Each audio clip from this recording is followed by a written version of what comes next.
What's up, folks? Welcome back to the Whoop Podcast. I'm your host, Will Ahmed, founder and CEO of Whoop. We have a great guest today, Sloane Stephens, the incredibly talented professional tennis player and person. We're going to get to her in a second.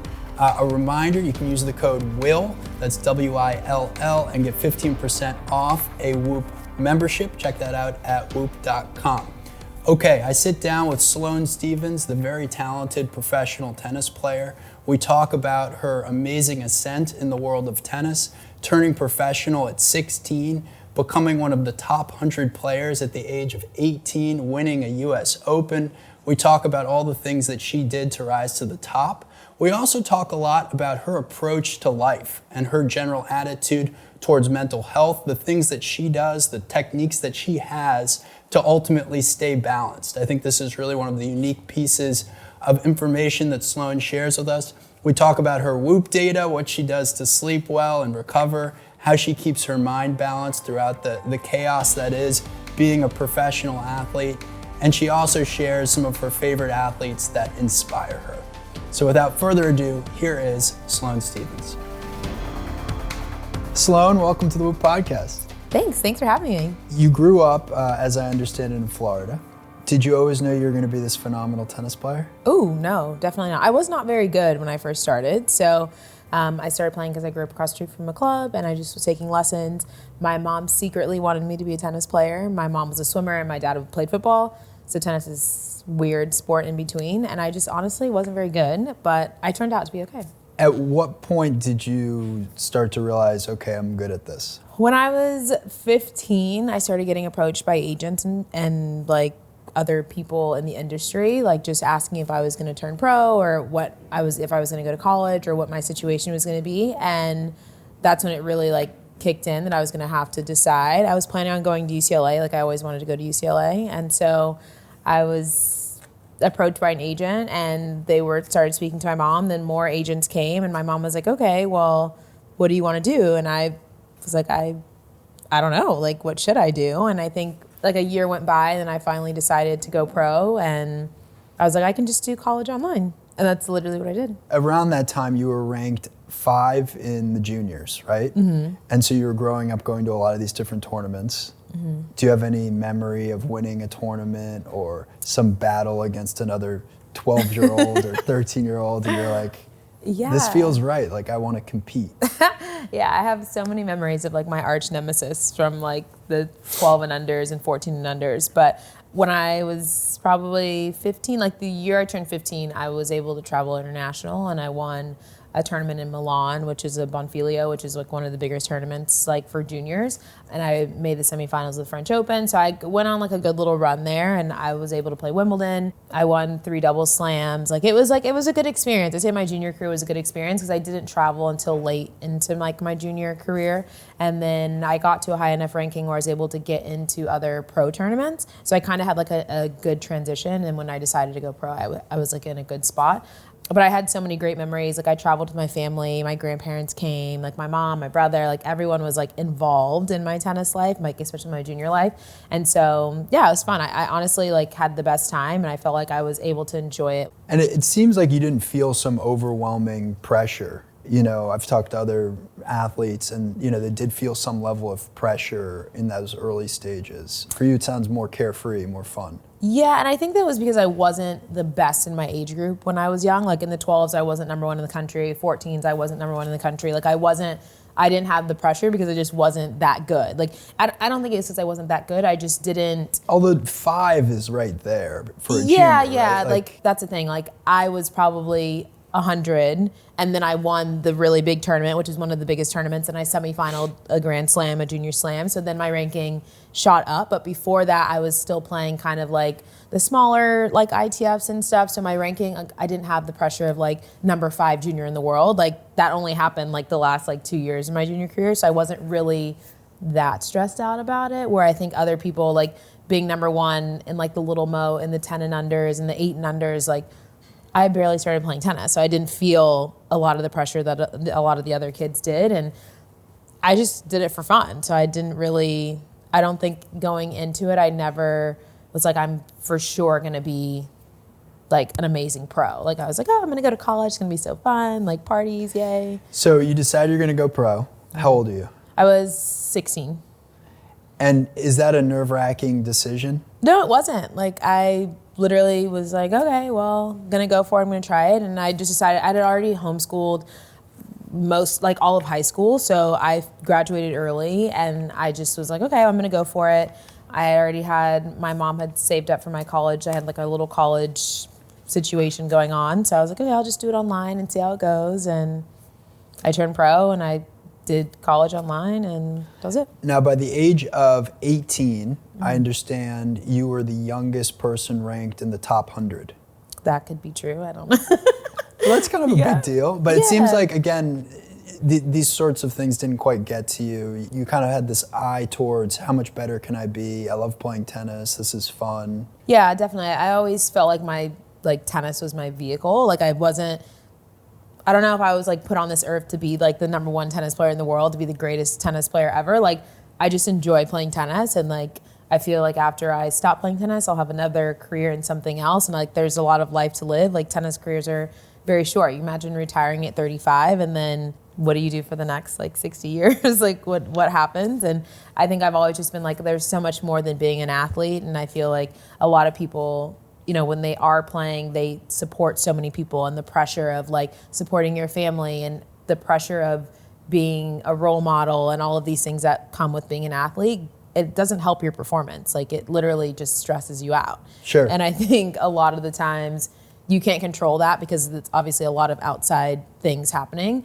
But regardless of however tennis goes, like my mom still thinks I'm super cool, and like my family members still think I'm great and want to do like color me mine and all kinds of weird stuff. So like I'm like, my life is good. Like tennis has been so good to me, but I still have a totally like different life to live after. Well, it strikes me that you have a very healthy attitude towards being a professional athlete. I've sat with athletes who talk about it differently in the sense that they do feel like it's their mission to be the best at that sport, and that's what drives them day in and day out. And I'm thinking of a conversation I had recently with Michael Phelps, and it was like this burning desire, and it was all he thought about, and it was overwhelming, frankly. And I think he would attribute it to part of the challenge he had with his own mental health later, is dealing with the fact that, okay, he is more than an athlete now, and coming out of it. And so listening to you talk about sort of your own recognition of that even right now in the moment, I think is quite powerful. Yeah, I mean, I like it. I love playing tennis, and I think my only goal in tennis was to win a Grand Slam. I never wanted to be number one in the world. I never wanted to like win. If someone said, oh, you're only going to win one Grand Slam, you'll never win another tournament, I would have been like, great, that's awesome. So I think for me, winning the US Open, like I just wanted to know what that felt like. And it's not that I don't want to win it again or I want more. It's just that like that was the only thing I woke up and was like, I'm gonna like work out today because I want to do that. I want to experience that. I want to feel that. I want like to be in the Hall of Fame or whatever it is. I have so much respect for people like Michael Phelps who wake up and are like, I have to do this. Like I want to win. Like I love that. Like I love that for you. But like I tried it and it stressed me out. I was like, oh my God, I'm so. So talk about trying it. When was that? I think like the beginning part of my, like from when I was probably 16, 17? Yeah, like you said, like when I got into the top 100 from like 18 probably till I broke my foot when I was like 24 to 2017. So like I tried it and I was just so stressed out with winning and like obsessed with winning, and like my ranking was like who I was as a person, and like those things don't like equal, it's not the same. And I feel like attaching those two things was like so stressful. It was terrible. And then I broke my foot and I couldn't play for 11 months. And I was like, okay, I'm just gonna play, and like tennis, like it's how I make my living. Like I didn't know if I was gonna like come back and be the same. Like I had like a pretty big foot operation. So I was like, who knows? And then I played 5 tournaments and won the US Open. And I was like, okay, that was all I wanted to do. So that was cool. What was it like winning the US Open? What was that feeling? It was great. It was fun. Like it was overwhelming. It was not what I thought it was gonna be. It was weird. Like I hadn't played in 11 months, so I hadn't done like any media. I hadn't done any like interviews. I was completely off the map, like off the grid completely. And then my world got flipped upside down, and I was like, this sucks. Like I had so much work to do. I was so overwhelmed. Like I literally just wanted to like sit on my couch and like FaceTime my friends. Like, oh my God, like with my trophy. Like I was just like, okay, but there was so much work that had to be done after that I was like overwhelmed by like what was required of me. And I think at that point, I was just happy to be playing tennis again. I was excited to be playing tennis again, which I think after winning the US Open, I was able to continue to have good results because I was just like, okay, well, winning is fun. Like, let's keep doing it. And although I didn't win another Grand Slam, I got close. I made the finals of the French Open. Like, I was happy with that, but I didn't wake up every day being like, tennis is the only thing that matters to me. Did you feel a letdown after, getting to the top of that mountain and winning that thing? I don't know if it was a letdown, but it was definitely like, what now? Right. Like I thought I was gonna like win the US Open when I was 35 and be like, that was my last dying wish to like win a slam and then go off into the sunset. But then it happened when I was 25 and I was like, okay, what do I do for the next 5 years or 7 years of my career? However much longer I play, I have no idea. But like, I think that like question mark of like, okay, what happens now was definitely there. It seems like you're very conscious of how you feel at different stages in your career. And I think some athletes have been more vocal about that or less vocal about that. You've been someone who's talked openly about mental health, and here we are in Mental Health Month of May. What does mental health mean to you? Yeah, I think you have to take care of yourself. There's so many points, I think, especially as an athlete, someone who's active, who's traveling, who's away from home. Like there's so many different aspects of taking care of yourself and like self-care and self-love and like just being aware of like what's happening to your mind and your body and like connecting all of those dots and connecting the pieces of like how you're feeling or how something may be making you feel or whatever. And I think controlling your environment and the things that you can control, like actually noticing and recognizing like you can do something about it, I think is important. There's been so much of the time where people are just like, you're an athlete, like just play your sport, do whatever you do. And I think now, obviously, there's been more talk about mental health and mental awareness and just being conscious of people around you, like your surroundings. And, someone else may be feeling something that is completely different to what you're feeling, but to be respectful of someone else's space and their situation or whatever they're going through. I think we've gotten, as athletes, it's playing tennis on our tour, we've gotten a lot better at it because we understand that we're traveling the world 40 weeks a year with the same girls, and some weeks are tougher than others, right? Some weeks are not ideal to be traveling around because you're like, this girl is nuts, like what is going on? And we've had a lot of those, but I think now we're in a place where it's like, hey guys, I'm not feeling great this week. I'm struggling. Like, don't mind me. Let me do my thing. And you'll say that to someone you're competing against. Yeah. I think now it's so much more open. Like before, I would say 5 years ago, 7 years ago, like when I first got on the tour, girls were ice boxes. They like did not speak. They wouldn't acknowledge you. They wouldn't even look at you. And now it's like, I know your locker's next to me this week, but like, don't talk to me. Like, I'm really going through it, like, leave me alone. Like, and I think that's so much better than just like being rude, like being mean. Like we all go through different things all throughout the year. And sometimes like there's, things that happen on tour that someone passed away or someone's, grandparent got sick or whatever. Like there's so many life things that you deal with along with like your sport. And I think never before have we been supportive enough, like as a tour for women's tennis. I think now we're in a good place where like there's so many life things that happen in the world. And I think now we're much more supportive and much more understanding of like our surroundings. But just because I think we've had a lot of a conversation about it and like being open about our feelings and what's happening. And I love it. I love talking about my feelings, which I know other people sometimes are not. But I'm like, look, like this is, Well, you have a very open way about you. It's refreshing. And many athletes keep things much closer to the chest, almost I think as a way to protect themselves. And I think it also gets harder when you reach that profile and your status as a professional athlete and you have fans and media and a healthy defense mechanism can be to be a little more closed off, right? It's like a protection. It's an extra layer. It's a buffer.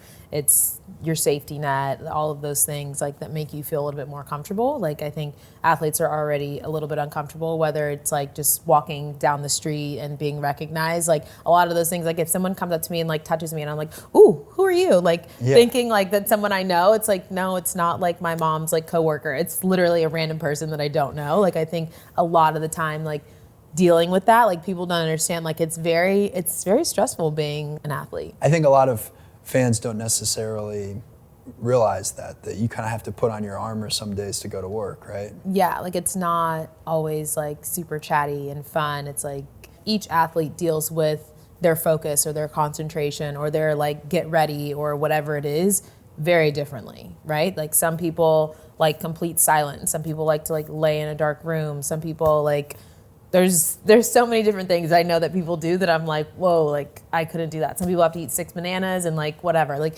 that's just how they get ready, right? And I think as fans, no one's ever really seen what that like behind the scenes is like. So they just assume that it's always like, yay, like all happy. And we're like, no, like you're probably about to like bite your coach's head off. You're probably about to like hit your hitting partner because they're not doing what they're supposed to be doing. Like there's just so many things that people don't see, so they don't really understand like what that's like. And I think that is where the disconnect sometimes happens. And then they're like, she was so mean. You're like, no, I was just literally getting ready for my match. For you, what are some things that you do to put yourself in the right mental state? And let's start with the right mental state for just daily life. The one thing that like helps me in life is if before I go to bed, I'm actually in the bed for like an hour before I go to bed. Got it. Like I need a lot of time in the bed to like relax and like maybe watch TV, maybe play a game on my phone, like whatever it is. Like I need to like sit there and just. So your bed is kind of a sanctuary. Yes. But it's many beds across the world because I'm traveling so much. All beds are sanctuaries. So it's like all beds are sanctuaries, especially if you're feeling like overwhelmed, you're traveling, you're like, there's so many things. I think the bed is where I found like, okay, I'm gonna like get here and I'm just gonna like relax. How about before a big match? Finals of the US Open, what did you do the morning of that match? I went to Starbucks and I remember that my login like wasn't working and I was texting my mom like, what is your Starbucks login? Like I want to get the points. Like it's not it's not so letting me log in. This is a real life and moment. My mom was like across the street, like she was at the hotel still, and I was like, it's not letting me log in.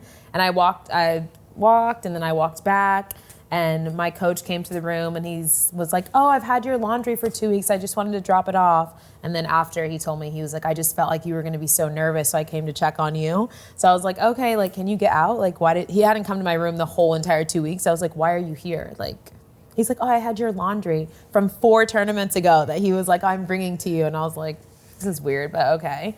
And I just was like literally in my room watching TV. I was watching the news. So you seem very happy-go-lucky. Like it was just sort of roll with it, see what happens. Yeah. Yeah, I mean, in a way, it's almost like because you've had mellow expectations for yourself at every ascent of your career, it's been exciting and stimulating. Yeah, it's been fun. Like I remember that US Open, I played Venus Williams, which was super cool. I played her in the semifinals. It was 4 Americans in the semifinals of the US Open, which was super cool. I played her, I won, we were in the room, my mom was in the room, I was eating my room service, and we were just talking, and they replay the highlights of the US Open on ESPN literally like all night long. So you wake up and you see it, and like it's just on the TV all the time. And so the little ticker was going across, and I remember being like, Mom, holy cow. I was like, I just made $900,000. I was like, I'm rich. I'm like, I'm gonna be so rich. And she was like, Sloane, that was only the semifinals. I was like, I made more than that. I was like literally beside myself. I was like, I cannot believe it. And obviously I hadn't played for 9 months. I was like, I'm good. Like I'm set. I'm gonna buy a new house. I like had all these dreams of like doing all this crazy stuff. And then when I won the US Open, why I was so shocked, because it was like $3.4 million or something. And I was like, I can stop playing tennis now. I was like, I'm good. Like I'm set. I'm like, this is so great. I was like, that is so much money. Like I like those things to me were just like so, wow, like that's so great. Yeah, and maybe it's just that you've got this positive mindset that's constantly talking to yourself. Do you have techniques around meditation or visualization or anything like that? Yeah, so my mom's a psychologist. So when I was younger, I did a lot of visualization, like a lot of meditation. I was like her little like test dummy, I guess. So we would like practice together, practice breathing techniques, like do all of that. And I think now, like, as I've gotten older, I use them a lot more in my regular life than I do like in my tennis life. Like I know like when I'm feeling overwhelmed, I'm like, okay, let's close the eyes. Let's try to get back to center, because I feel like in my tennis life, I can control a lot of the things and expectations that are around me, or like out of my zone, like my tennis world. Real life is where I feel like I struggle more with just things having to do a lot of different things, right? And be an adult and like have a life. I think everyone would say like as you get like whatever, I went to the eye doctor today and they were like, you have all these things wrong with you, you're blind as a bat. And I'm like, this is like adult life stuff, you know, it's like it's well, real that also life. could affect your tennis, by the way. I actually asked the lady, I was like, okay, I can't see out of my right eye. So I was like, do you think this is affecting my tennis? And she was like, yes. I was like, oh, okay. Well, again, now another life thing that I'm like, okay, I have to process this. So I think my outside life, I've had to learn to like woo-saw a little bit more and like actually use those techniques in real life. And you just do them when you feel like you need them. Yeah. It's not like I'll always do this thing before a match, or there's none of that. No, like I'll say to my coach or like my hitting partner or my trainer, I'll be like, okay, let's 30 seconds of silence. Where I'm like, okay, everyone huddle up, 30 seconds of silence, and be like, think calm, happy thoughts. Then we go do whatever. Then I'm like, okay, go team, break. And then we all scatter. Just kind of like a reset, because I feel like a lot of time you're like going, and you don't stop. Like there's never like a pause. I feel like now that I've gotten older, like I need a pause at some point. Like when I get overwhelmed, I'm like, okay, pause. Like Pause. let's figure it out. Do you ever do that between points? Like think to yourself, pause, or are you just kind of in the... No, I think as I've gotten older and played and stuff, like I can recognize when I'm like going too fast, or like, so like in my tennis game, like that means like I'm playing the points fast, or like Sure. my rhythm of the points, or like my cadence is too fast, and I can be like, okay, slow down, like take a few more steps, a few more bounces, a few more this, a few more that, and like I kind of like can manipulate my pause just in a different way. Well, it doesn't surprise me that you learned how to take pause in your daily life, and then you figured out how to translate that to being a competitor. Yeah. How long have you been on Whoop? I've been on Whoop just over a year. And how do you use it? Every day. Talk a little bit about, okay, you've got this bedtime routine, for example. You like to be in bed an hour before bed. What are other things that you do to sleep better? I can't train after 5 p.m. I can play match after 5 p.m., but I don't train after 5 p.m. Interesting. Yeah, like I don't get good recovery if I Work out too late. work out too late, which I used to do a lot of just because I just got used to doing like having 2 trainings a day, or, you know, trying to spread them out. Being in South Florida a lot, it's like, it's hard to recover if it's like super hot outside, whatever it is. So like I've noticed that if I train later, like the next day I'm affected. And then obviously the next day until I have a day off, like I'm kind of like behind the 8 ball. So I try to not train past 5 p.m. I try to not eat past 7:45. Like if I'm doing like a serious training block, like, and like Whoop has helped me kind of like figure out what works and what doesn't work. So I know like the food thing, the training thing, I know I need to be in bed for like those 2 hours before actual sleeping so I can like relax, like all of those things kind of, I guess you think it, your trainer thinks it, they tell you what they think about it, but now like I can actually see like, oh, I slept good last night, like I can go hard today, or I slept like poo last night, I want to take it slow. So I think having that is so helpful, just because I don't have to like whine to my coaches about what's happening. Like this is actually what's happening like with my body. You've got the objective data behind it. Yeah. In terms of things that you've seen boost your recovery, you talked about, you know, if you train too late in the day, that often it could have a negative impact.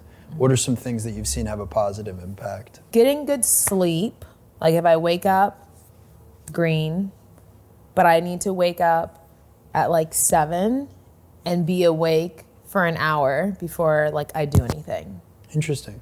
So like if I get that, then I'm like good to go. Like I'm fully awake. If I roll out of bed at like 7:30 6:30, like off of the alarm, and I try to get into training by like 7:50 and like warm up. Like I'm a zombie, right? Like I need like a good sleep and then like a wake up period where I'm fully awake and invested in the day. And that's like helped me a ton. So you average about 2 hours and 40 minutes of REM and slow wave sleep. That's pretty good. Thanks. 6 hours and 40 minutes of total sleep per night. So you could be getting a little more sleep. Definitely. Do you feel like you don't have enough time in the day? Yeah. Doesn't everybody though? Yeah. Everybody wants more time. But it's a question, I think, of priority.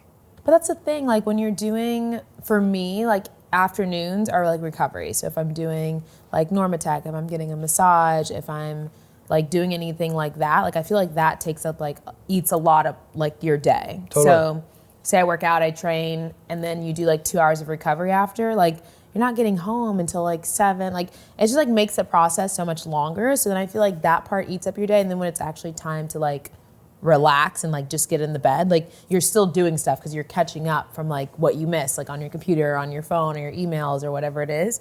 And that's when you're not supposed to be on your phone or your emails. You're supposed to be relaxing. Have you ever tried wearing blue light blocking glasses? Wait, I just ordered them today. Okay, you're gonna like them. I just got them today. So I'm those really are gonna excited. boost some of your sleep stats. I'll tell you. Right Really? now. Yeah. It works? They're amazing. I'm addicted to them. I wear them every single night. I look a little ridiculous, but I wear these red glasses for anywhere between 30 minutes and 2.5 hours before bed. They allow you to do all the bad things. Okay. You're allowed to be on your phone. You can be on your computer. You can watch TV. Okay. Up until the second you go to bed.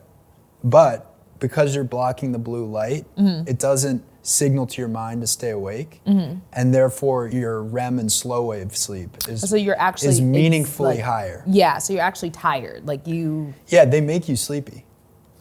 I love that. I'm a big believer. Let's talk about strain for a second. What are some workouts that drive a high strain for you? So matches drive a high strain for me. Roughly what strain? 20. 20 for a match. Yeah, 20 for a match. Okay. I would say. That's high, by the way, but yeah. Is it? Yeah. Okay. People who ran the marathon yesterday probably got between a 20.0 and like a 20.7. Really? Yeah. Oh, well, so I'm So basically some of your running- matches probably feel like a marathon to your body. Wait, so am I like out of shape or am I? No, it could be that these are just hard matches. Yeah, no, they are hard matches. They are hard matches. So I would say a match is like 20, and then I would say training a good between 10 and 12 every Okay. session, which has been good. And sometimes you'll do 2 of those in a day. Yeah. And So you then- probably end up with like a 15 or a 17 yeah, it for doesn't. the day. Yeah, it doesn't accumulate to 20. So I would Right. say like if it's like 10 and 10, then I'm still I'm like at a 15 Yeah, or something 15, like yeah. that. And then I would say like now in this training block, I've done a ton of weights. So I'm not getting like the high strain. Like I'm getting the activity, but not like a super high strain. Because we're doing a lot more like lifting, like RDL, single leg stuff, like whatever, which it's kind of there, but you're calculating it in your head, right? So you know, like this morning I woke up, I was like, I'm so sore, I feel like I'm dying. But my strain says I'm okay. So I kind of have to like work that in. For where you are in your career, are you focused on strength training? Are you focused on flexibility? Are you focused on agility, your strokes? What takes you to the next level from a training standpoint, if anything? Got it. So like my tennis is my strokes, my technique, it's there. It's not changing. That's like that. I'm too old, to change anything. I will say a lot of injury prevention, just so I don't like pull a hammy or do anything that I shouldn't be doing. And then I would say, just being like in really good shape. COVID, I gained 50 pounds, so I lost all of that. Wow. And then I was like, okay, now I'm gonna be an athlete again. And so now just like maintaining that, doing lots of like DEXA scans, like body fat composition, like that stuff, just making sure I'm in good like physical condition. And for the weight gain period, was there any strategy there, or was just you not being a professional athlete No, for a period? what is so crazy is that for COVID, we had a trainer come and live with us. Literally, both me and my husband gained a ton of weight, and we were working out twice a day. Like the hardest I've ever worked out in my whole entire life. So did you put on a lot of muscle? Or Yeah, a lot of You just had a muscle. different body? I just have like a different body. I look like a bodybuilder. Like literally like a lot of muscle, a lot of protein shakes, like just going super hard, but like I needed to go the opposite way. I needed, was your like, tennis coach when he saw you like, wait a second? he was like, what happened to you? And I was like, bro, I've been working out every day. And I was like literally working out so hard. Like it was exhausting. And I was like, how am I gaining weight in this process? Like literally. And then I lost 48 pounds like post-COVID. Over what period of time? 5 months. Was that something that stressed you out, or it was just sort of like, this is what it is? And no, I was just like, I'm pudgy. What the heck? Like I'd never been like pudgy in my life. So I was like, this is so weird. I was like, what is going on here? I was baffled, honestly. And I worked so hard and I was like, this is not where I want to be. So then I went the other direction, and then I lost a little bit too much weight. So then I had to gain some more back, and like, is weight something that you would think a lot about as an athlete, or is it a bit of an afterthought? No, definitely not. Like when I won the US Open, I was on the pudgier side just because I had foot surgery. So I wasn't doing as much like running and cardio, and I had just come back. So I always say like however you feel good, that's good. It doesn't matter what the scale says, as long as you're like in good health and you feel good about yourself or what you look like. When you look in the mirror and you're like, I'm cute, I'm sexy, I'm whatever it is that you need to be, like great, right? And I think when I was a little bit on the thicker side, as men like to say, like I was like, okay, like I don't love it. I've never been here before. And I was like, you know, the scale I wasn't like, oh my God, like I'm 100 and whatever pounds. Like I was just like, okay, no, I don't like it here. And then I just kind of snapped back. Went the other way, yeah. And for you, was that mostly optimizing your diet? Do you have very specific diets that you follow, nutrition in general? Not specific. I have a ton of food allergies, so I try to stay away from those things that I'm allergic to. But in general, I like to eat before a certain time. I like to like wake up and have like an oatmeal or a Starbucks. I just started drinking Starbucks recently, so like consistently. So I like to do that. I like to eat the same thing a lot. So I'll either like wake up in the morning, have a bagel or oatmeal, pretty consistent, have like a late lunch. I kind of do the same thing every day. I'm pretty boring.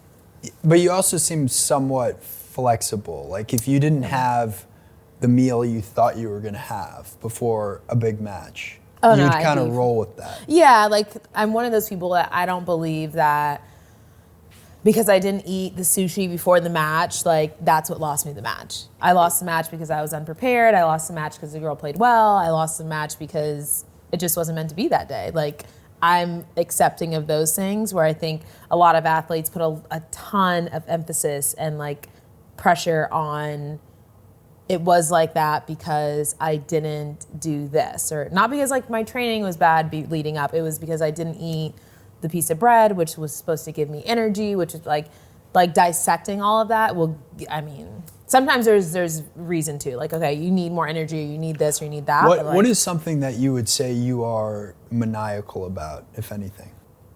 Nothing there. Yeah. It's pretty amazing. It's refreshing in a sense. It shows that you can have exceptional performance in your own way.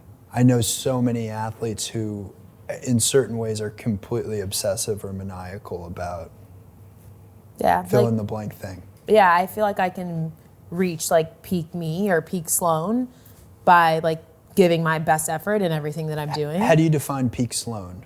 I wake up and I'm like, today's gonna be a good day, no matter what. So peak Sloane is you having a great attitude? Yep.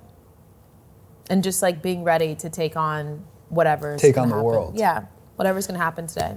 I mean, in many ways, that's a very positive mental health message for the masses, right? Yeah. For you, peak Sloane does not necessarily mean winning the next US Open. It's actually just waking up and feeling like you're fulfilled.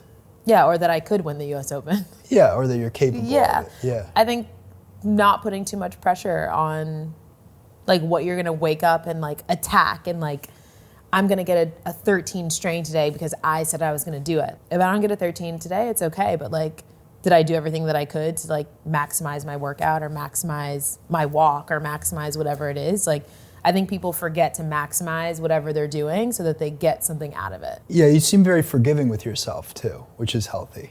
Yeah, be nice. Yeah. It's so nice to be nice to yourself. Like, you only have you.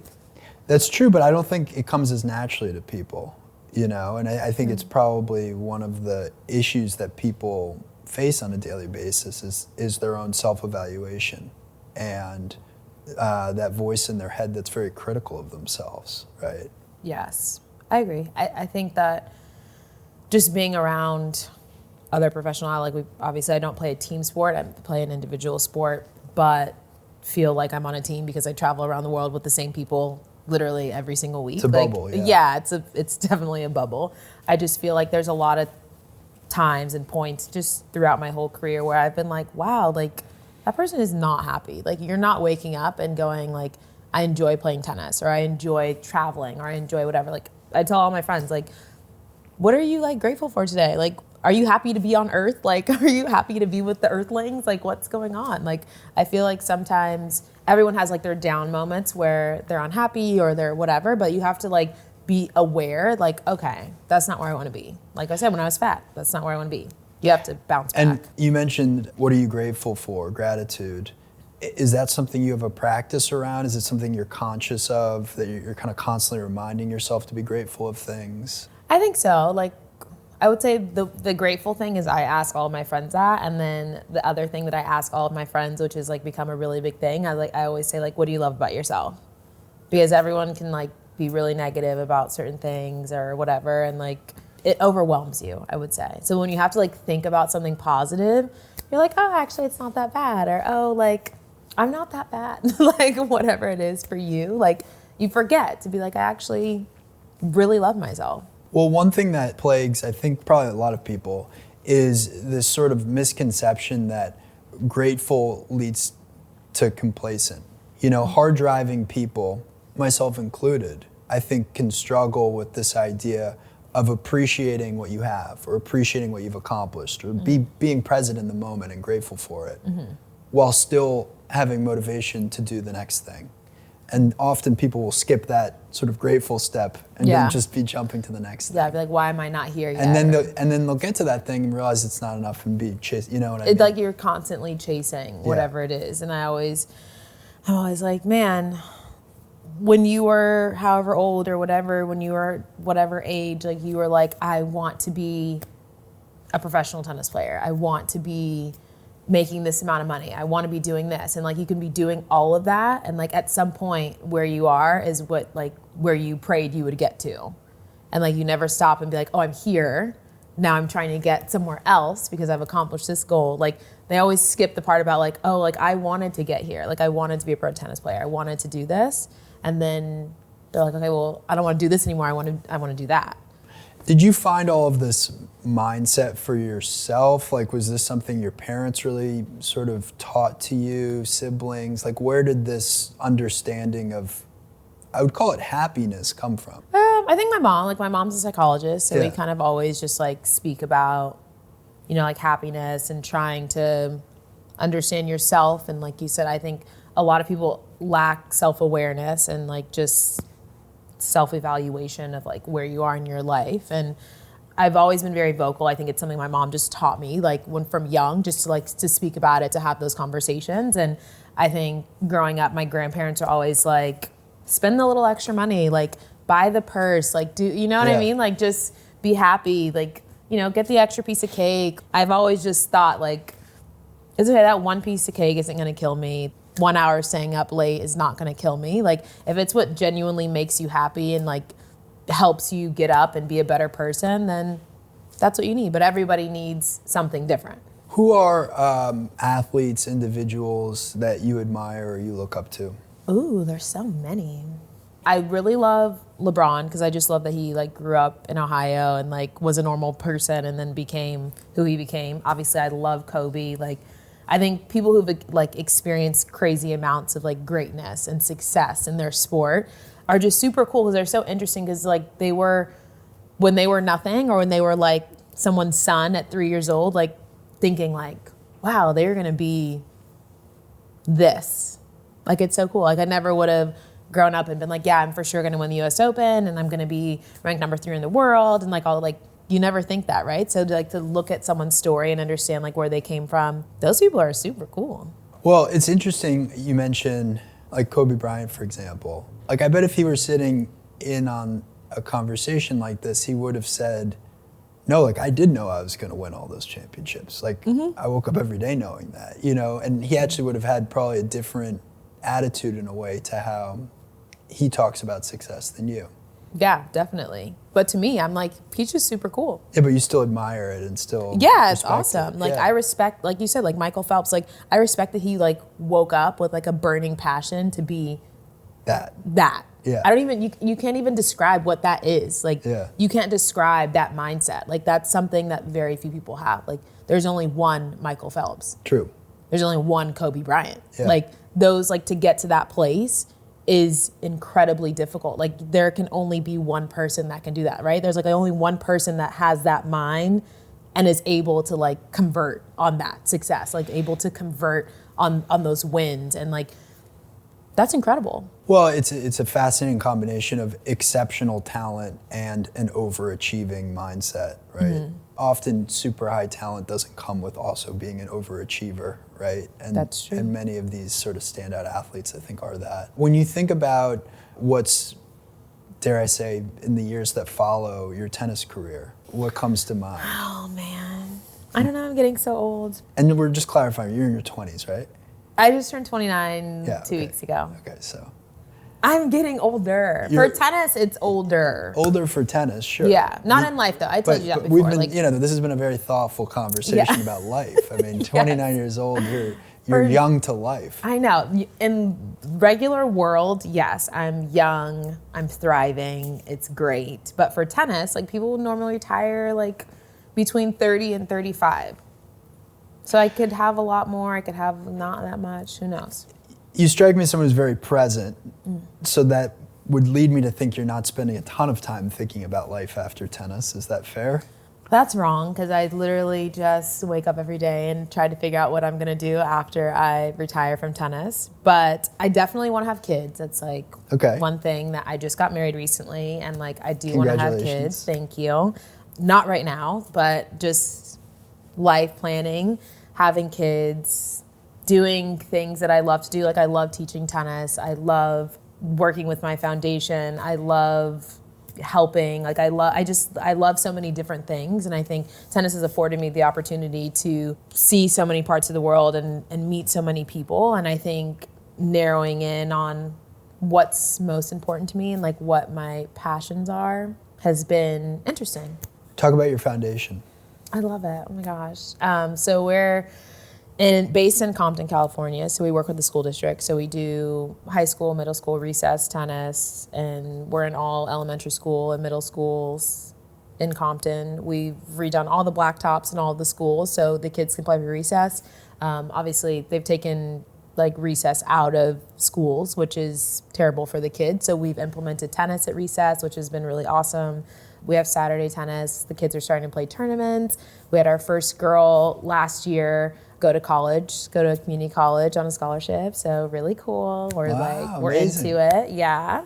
So yeah, we've done so many different things, but I think just in general, helping those kids, like obviously tennis has given me so much in my life. Like I said, tennis has been a vehicle for me to meet people and do all these amazing things. And I think in Compton, in a community where tennis is considered like a rich sport, like people wouldn't even attempt to play. They wouldn't attempt to take lessons or anything because it's a multi-step sport where you need a racket, you need balls, you need a net, you need a court, you need a coach, you need someone to play with. Like, whereas basketball, you pick up a basketball, you need a hoop and you whatever. And most of the time your friends are like making a hoop for you and that's how you play, right? So it's like, having tennis be a very difficult entry-level sport and making it accessible to kids all over the country who might want to play, but especially in a community like Compton, has just been one of my biggest passion projects, just because I know there's so many like good athletes, there's so many families, there's so many kids that would love to play tennis. I just never had the opportunity.